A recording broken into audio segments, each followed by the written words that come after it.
नमस्कार दोस्तों, आप सबका फिर से स्वागत है हमारे नए चैनल ज्योति बुक स्टोरी में। आज की स्टोरी है जाट और सुनार की। ये स्टोरी बहुत ही सुंदर है, वीडियो को पूरा ज़रूर देखिए। एक जाट और एक सुनार में बड़ी गहरी मित्रता थी। एक बार जाट सुनार के घर गया। सुनार ने अपने मित्र की बड़ी आवभगत की। शाम को जब रोटी खाने का समय आया तो सुनार ने एक सोने की थाली में जाट के सामने खाना परोस दिया। जाट की दृष्टि उस थाली पर पड़ी। उसने मन ही मन सोचा कि यह थाली तो बहुत अच्छी है, किसी न किसी प्रकार इस थाली को अपना बनाना पड़ेगा। सुनार भी जाट की दृष्टि को ताड़ समझ गया और यह रात को इस थाली को जरूर चुराने का प्रयास करेगा। सुनार ने भी बड़ी चतुराई से काम लिया। उस थाली में उसने पानी भरा और एक छींके पर उसको रख दिया। उस छींके के नीचे ही उसने अपनी चारपाई बिछा ली और लेट गया। सुनार ने मन में सोचा कि यदि मेरा मित्र इस थाली को उतारेगा तो पानी गिरने से मेरी नींद खुल जाएगी। अब रात को जाट उठा और धीरे से थाली को छूकर देख तो पता चला कि इसमें तो पानी भरा है। जाट ने चूल्हे के पास जाकर राख छानी और थोड़ी थोड़ी करके इस थाली में डालता गया। आखिर में राख ने सारे पानी को सोख लिया।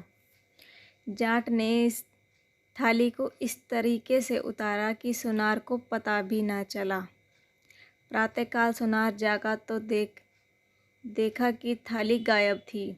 जाट ने वह थाली रात को ही गांव के बाहर पानी के गड्ढे पे छुपा दी थी और इस दौरान उसके पैरों पर पानी और गीली मिट्टी का निशान बन गया था। अब हुआ ये कि सोते वक्त जाट की एक पैर चादर से बाहर निकला रह गया। सुनार ने पैर पर पानी का निशान बना देख लिया और वह समझ गया कि थाली को किसी पानी के गड्ढे में गाड़ दिया गया है। उसने सूत के धागे से पानी और पैर के निशान नाप लिया और उसी गहराई तक गड्ढे में घुसकर पानी में टटोला तो उसे थाली मिल गई। सवेरे जाट भी जागा और सुनार से कहा, भाई अब मैं जा रहा हूँ। सुनार ने कहा, भाई कम से कम एक दिन तो और रह जाओ, ऐसी भी क्या जल्दी है, कल चले जाना। जाट ने सुनार की बात मान ली और एक दिन और उसके यहाँ रहने के लिए मान गया। शाम होने पर सुनार ने उसी थाली में जाट को फिर खाना खिलाया। जाट उसी थाली को देखकर हैरान रह गया। उसने सुनार से पूछा, भाई एक बात बताओ, तुम्हारे घर कितनी सोने की थालियाँ हैं? क्योंकि एक थाली तो रात में चुरा ले गया था। सुनार ने कहा, यह वही थाली है, मैं उस गड्ढे में से निकाल कर ले आया हूँ जिसमें रात को तुम छिपा आए थे। इस पर जाट ने कहा, मैं तो खुद को ही ज़्यादा चतुर समझता था, पर तुम तो भाई मेरे भी गुरु निकले। हम दोनों को अपनी चतुराई का लाभ जरूर उठाना चाहिए। तो चलो कहीं कोई व्यापार करने चलते हैं। इस पर सुनार ने भी अपनी सहमति जताई और दोनों व्यापार के लिए घर से निकल पड़े। चलते चलते एक शहर में पहुँचे। आगे चलकर उन्होंने देखा कि बहुत से लोग एक लाश को लिए शमशान की ओर जा रहे थे। सुनार ने जाट से कहा, लगता है कोई बड़ा से मरा है, हम अपना धंधा यहीं से शुरू करते हैं। शमशान पर जाकर जहाँ लाश जली वहीं उन दोनों ने एक सुरंग बनाई। उस सुरंग में सुनार को बैठा दिया। जाट सेठ के बारे में सब पता करने के बाद सेठ के घर पहुंच गया। वहां जाकर उसने पूछा कि सेठ जी कहाँ हैं। सेठ के लड़कों ने कहा, उनकी तो मृत्यु हो गई ही है, अभी जलाकर आए हैं। यह सुनकर जाट बड़े ज़ोर से रोने लगा। सेठ के लड़कों ने उससे रोने का कारण पूछा। जाट ने कहा, सेठ के पास मेरे 10,000 रुपये जमा थे, अब मुझे कैसे मिलेंगे? सेठ के लड़कों ने कहा, यही बही खाते में रुपए जमा होंगे तो आपको आपके रुपए मिल जाएंगे। बही खाता देखा गया पर कहीं भी जाट के नाम से रुपए जमा होने की बात नहीं लिखी थी। तब जाट ने कहा, हो सकता है सेठ जी ने मेरे पैसे बही खाते में न लिखे हों, पर मैंने अपने रुपए तो ज़रूर जमा कराए थे। आप सब लोग मरघट में मेरे साथ चलो। यदि मेरे रुपए सच्चे हैं तो सेठ जी खुद ही बोल देंगे। सेठ के लड़कों ने जाट की बात मान ली और सब मिलकर शमशान में पहुँचे। सेठ के लड़के जाट की चिता के पास ले गए।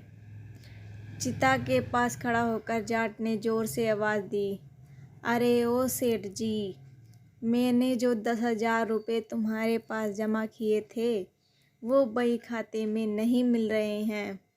अगर मैं सच बोल रहा हूँ तो हाँ बोल दो, नहीं तो ना बोल दो।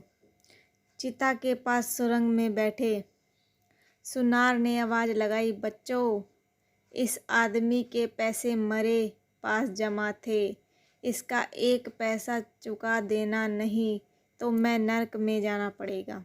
सेठ जी के लड़कों ने इसे अपने पिताजी की आवाज़ समझा और घर आकर जाट को 10,000 रुपये दे दिए। रुपए पाकर जाट ने सोचा कि सुनार को मरने दो, सब रुपये अपने ही घर ले चलूं।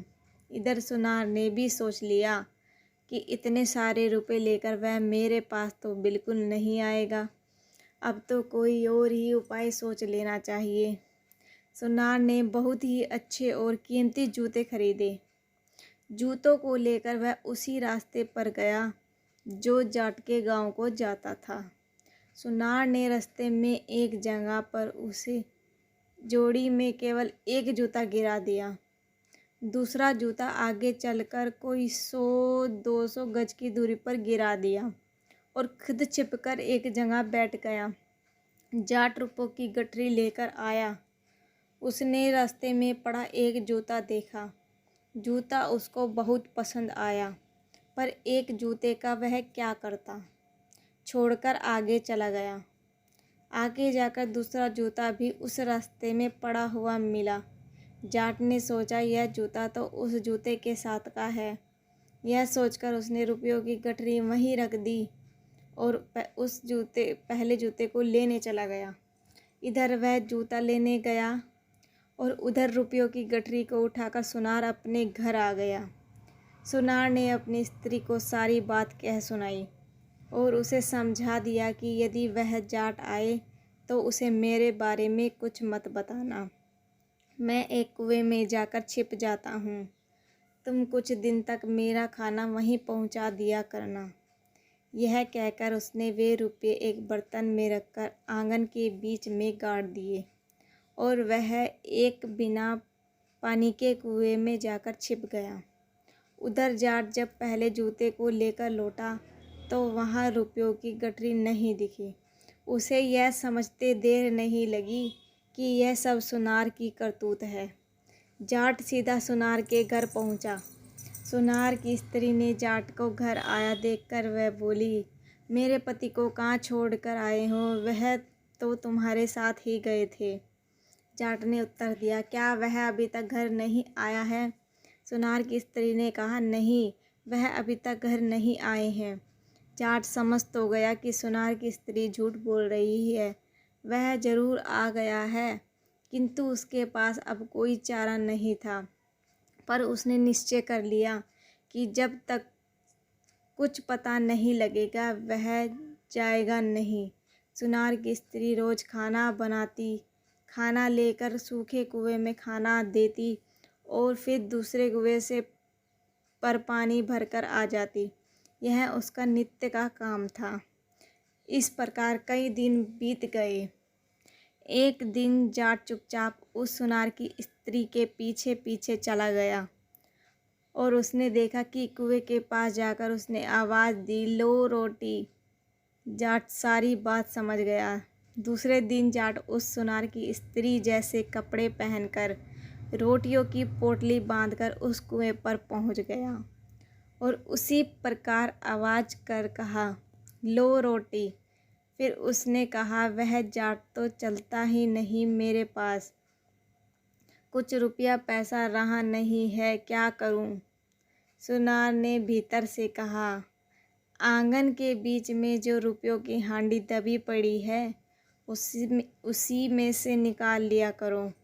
इस प्रकार जाट ने रुपयों का पता लगा लिया। सुनार की स्त्री रोज की तरह रोटी लेकर गई और आवाज़ लगाई, लो रोटी। सुनार ने कुएं में से कहा, अभी तो दे गई थी फिर ले आई। सुनार की स्त्री बोली, मैं कब आई हूँ?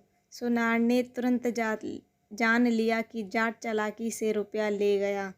वह बोला, अरे भगवान, जल्दी से मुझे कुएं में से निकाल। जाट तेरे जैसे ही कपड़े पहन कर आया था, अब तो वह सारे पैसे ले गया होगा। घर आकर उन्होंने देखा कि आंगन खुदा पड़ा हुआ है और सारा धन गायब है।